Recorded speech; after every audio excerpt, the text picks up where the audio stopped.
Thierry, stop, tu roules sur le boulevard BD, cet album est fait pour toi. Surface.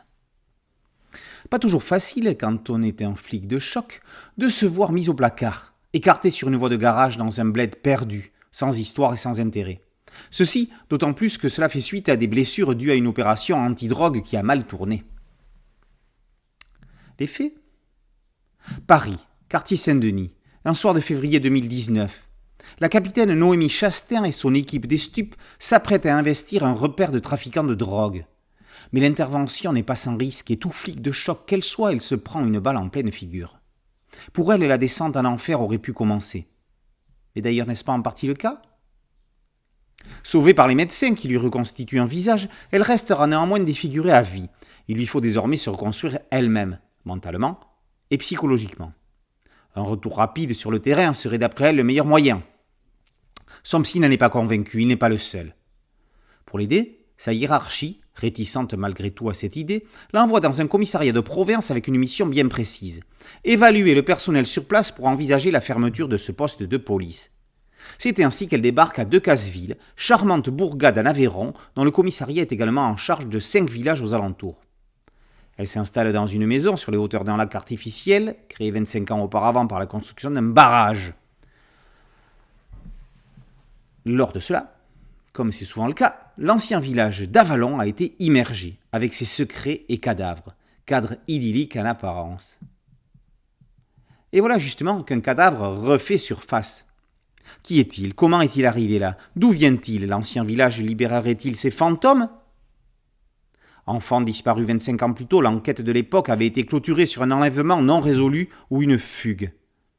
Là encore, sa hiérarchie, peu enclin à lancer de grandes recherches poussées sérieuses, pousse notre enquêtrice à bâcler l'enquête pour prouver l'utilité, ou plutôt l'inutilité, du maintien de ce commissariat.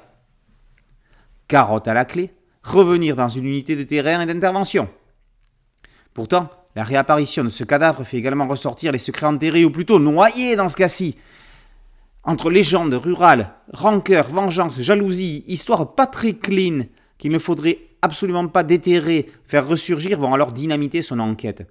Elle la veut professionnelle, scientifique et approfondie. L'art de se faire des amis pour une Parisienne qui débarque en province, ou se faire apprécier un peu plus éventuellement par un collègue. À Paris, plus personne ne veut d'elle. À Decazeville, plus personne ne veut de son enquête. Tirée du roman d'Olivier Norek, cette histoire est prenante, complète et riche en rebondissements, sentiments et intrigues. Un cocktail bien dosé de tous les ingrédients nécessaires à un excellent polar à la française. L'adaptation BD se veut énergique et vivante, sans écraser pour autant l'aspect sentimental et humain de cette inspectrice à la recherche d'une renaissance. Défigurée, fracassée, incomprise et rejetée, l'héroïne n'en est que plus humaine et attachante.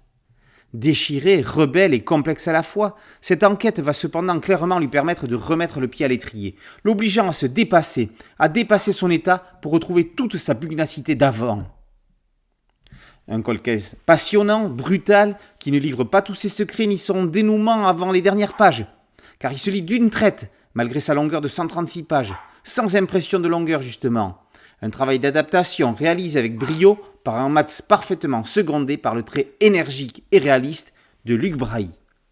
Ce dernier glisse d'ailleurs ici et là quelques petits clins d'œil, notamment au romancier Olivier Norek et à la librairie Presse Bulle, toujours sympa de les retrouver au gré des pages. Antoine Kampf, par sa mise en couleur, donne, là où c'est nécessaire, cette touche dramatique qui rend la narration encore plus bouleversante. Et pour les adeptes de plongée sous-marine, la séquence de plongée dans le village immergé est saisissante de réalisme et de beauté. Merci à mon ami Thierry Ligaud pour cette chronique. Surface par Mats et Brahi, d'après le roman d'Olivier Norek, et par aux éditions Michel Lafon. Boulevard BD, c'était un site dédié, un podcast audio et une chaîne YouTube. Merci de liker, de partager et de vous abonner. A très bientôt sur Boulevard BD. Ciao.